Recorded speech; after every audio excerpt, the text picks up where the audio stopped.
Le point du jour: laissez la folie derrière vous. Proverbe 13h21. Le mal poursuit les pécheurs, mais le bien revient aux justes. En tant qu'enfants de Dieu, nous devons toujours faire les bons choix. Certains cherchent à s'enrichir par des moyens malhonnêtes, mais ce n'est pas ce que Dieu veut pour nous. Il a promis de bénir ses enfants, mais nous devons être patients et lui faire confiance. Nous ne devrions jamais prendre de raccourcis ni faire quoi que ce soit de mal juste pour avoir plus d'argent ou réussir. La Bible nous dit que la prospérité des insensés les ruine. Proverbe 1h32. Cela signifie que lorsque les gens s'enrichissent de la mauvaise manière, cela ne leur apporte que des ennuis. Ils peuvent sembler réussir au début, mais tôt ou tard, ils regretteront leurs actions. En tant que chrétiens, nous sommes différents. Dieu veut nous bénir de la bonne manière. Tout comme il l'a fait pour Abraham et Job. Ces hommes ont fait confiance à Dieu et il leur a donné tout ce dont ils avaient besoin. Abraham fut béni avec de nombreux enfants, des terres et des richesses. Job, même après avoir tout perdu, reçut le double parce qu'il resta fidèle à Dieu. Si Dieu a pu faire cela pour eux, il peut le faire pour nous aussi. Les bénédictions de Dieu sont pour vous. Parfois, nous pouvons nous sentir impatients ou inquiets. Nous pouvons voir d'autres s'enrichir rapidement et nous demander pourquoi nous n'en avons pas autant. Mais rappelons-nous ce que dit la Bible: la bénédiction de l'Éternel enrichit, sans y ajouter de chagrin. Proverbe 10h22. Lorsque Dieu nous bénit, cela nous apporte paix, joie et absence de regret.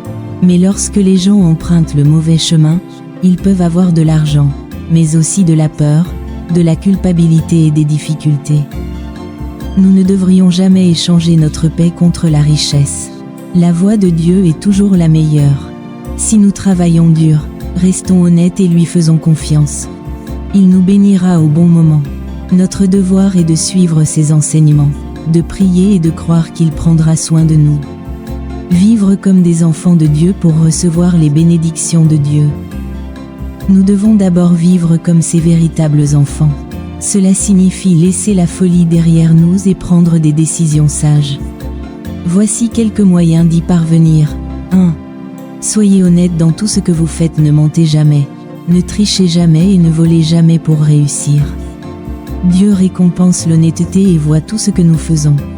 Même lorsque personne ne nous regarde, Dieu nous regarde et bénit ceux qui font ce qui est juste. 2. Travaillez dur et soyez patient. Le succès ne vient pas du jour au lendemain. Abraham et Job ont dû attendre leur bénédiction, et nous devons faire de même. Si nous continuons à faire de notre mieux et à croire au calendrier de Dieu, il récompensera nos efforts. 3. Priez et faites confiance à Dieu. Dieu est la source de toutes les bénédictions. Lorsque nous prions et lui demandons de l'aide, il nous écoute. Mais nous devons aussi avoir confiance qu'il sait ce qui est le mieux pour nous et quand le moment est venu de nous bénir. 4. Aidez les autres et soyez bienveillants. Dieu bénit ceux qui sont bienveillants et généreux. En aidant les autres, nous témoignons son amour, et il prend soin de nous en retour. Si nous sommes cupides et égoïstes, nous risquons de perdre les bénédictions qu'il veut nous donner. 5. Éloignez-vous des mauvaises voies. Certaines personnes peuvent essayer de nous inciter à faire le mal. Elles peuvent dire: prenez ce raccourci, personne ne le saura, mais Dieu sait toujours. Nous ne devrions jamais laisser personne nous pousser à faire de mauvais choix. Priez cette prière avant de partir. Dieu nous aime et veut notre réussite. Il ne veut ni difficulté ni échec. Alors, prions et demandons-lui son aide. Père céleste, merci pour ton amour et tes bénédictions. Aide-moi à toujours faire les bons choix. Garde-moi de la folie et guide-moi sur le droit chemin. Bénis le travail de mes mains et couronne mes efforts de succès. J'ai confiance en toi et en ton timing parfait. Amen. N'oubliez pas que Dieu voit tous vos efforts et qu'il vous récompensera. Ne vous souciez pas de ce que les autres ont ni de leur rapidité de réussite. Continuez à faire confiance à Dieu et il vous bénira comme vous ne l'auriez jamais imaginé. Passez une merveilleuse journée bénie. Vous ne travaillerez pas en vain.